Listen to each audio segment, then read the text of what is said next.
شروع اللہ کے نام سے جو بڑا مہربان نہایت رحم والا ہے۔ ایک آدمی گھر میں بیوی اور بچوں کے شور سے تنگ تھا۔ اسے اپنے ہی گھر میں سکون محسوس نہیں ہوتا تھا۔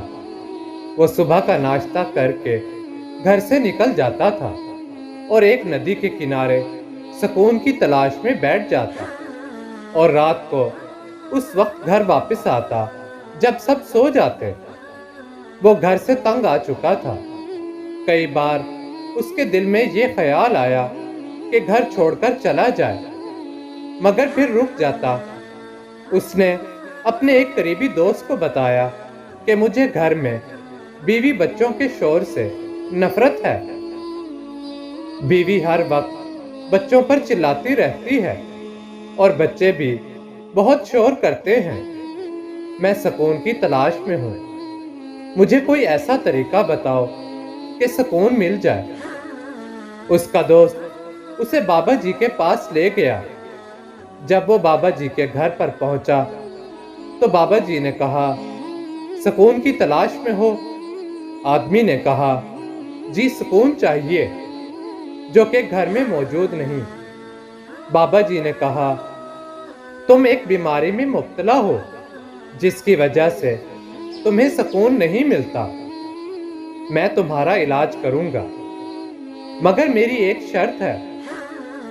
شرط یہ ہے کہ میری کسی بات کا انکار نہیں کرو گے۔ آدمی نے کہا، مجھے شرط منظور ہے۔ بابا جی نے کہا، گھر میں مرغا ہے؟ آدمی نے کہا، نہیں بابا جی، گھر میں کوئی مرغا نہیں۔ بابا جی نے کہا، ایک مرغا خرید لو اور 2 دن بعد دوبارہ میرے پاس آنا۔ آدمی نے مرغا خرید لیا۔ مرغے نے بے وقت اذان شروع کر دی اور آدمی کی نیند بھی خراب ہونے لگی۔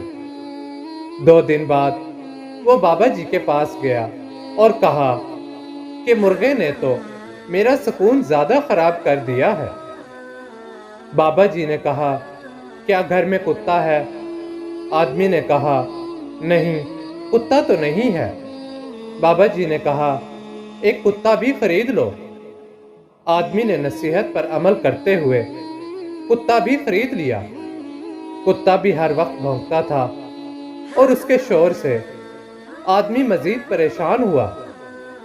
2 دن کے بعد آدمی نے بابا جی سے کہا، یہ آپ میرا علاج کر رہے ہیں یا مجھے مزید بیمار کر رہے ہیں؟ میرا تو جینا حرام ہو گیا ہے۔ بابا جی نے کہا، ایک گدھا بھی گھر میں رکھ لو، بہت کام آئے گا۔ آدمی نے ایک گدھا بھی گھر میں رکھ لیا۔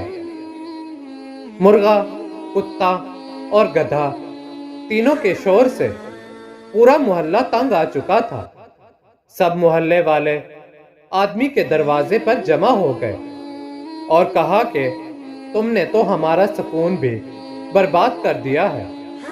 آدمی بابا جی کے پاس گیا اور کہا، اب تو میرا محلے میں رہنا ہی مشکل ہو چکا ہے۔ بابا جی نے کہا، گدھے سے جان چھڑا لو، بہت سکون ملے گا۔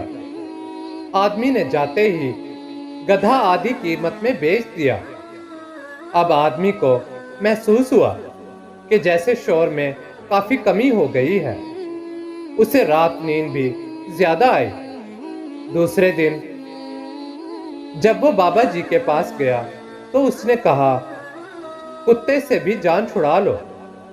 آدمی نے کہا، کتا تو گھر کی رکھوالی کرتا ہے اور بچے بھی اس سے کافی مانوس ہو چکے ہیں۔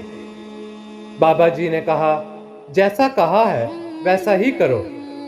آدمی نے کتے کو بھی گھر سے کہیں دور چھوڑ دیا۔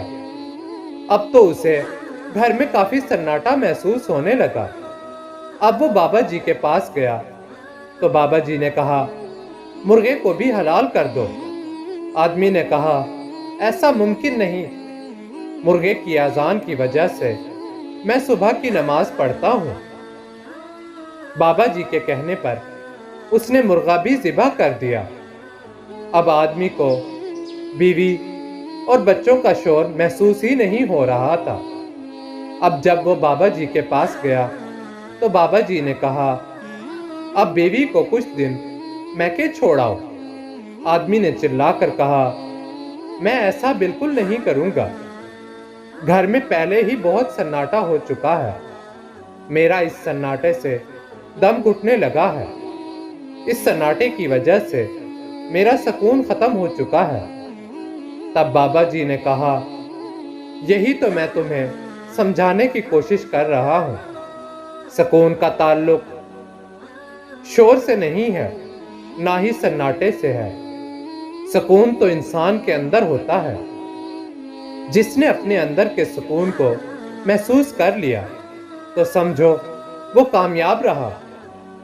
کوئی انسان سکون حاصل کرنے کے لیے نیند کی گولیاں لیتا ہے، اور کچھ لوگ سکون کی خاطر خوبصورت ممالک کی سیر کو نکل جاتے ہیں، مگر پھر بھی سکون نہیں حاصل کر پاتے، کیونکہ حقیقی سکون صرف اللہ کی یاد میں ہے۔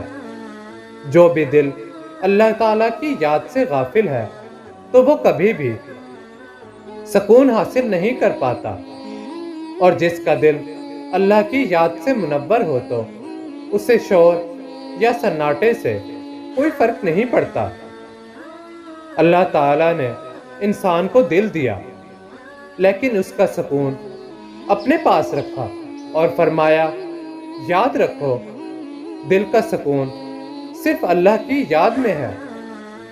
کچھ راتیں اس لیے بھی نیند سے خالی ہوتی ہیں کیونکہ اللہ چاہتا ہے میرا بندہ مجھ سے باتیں کرے۔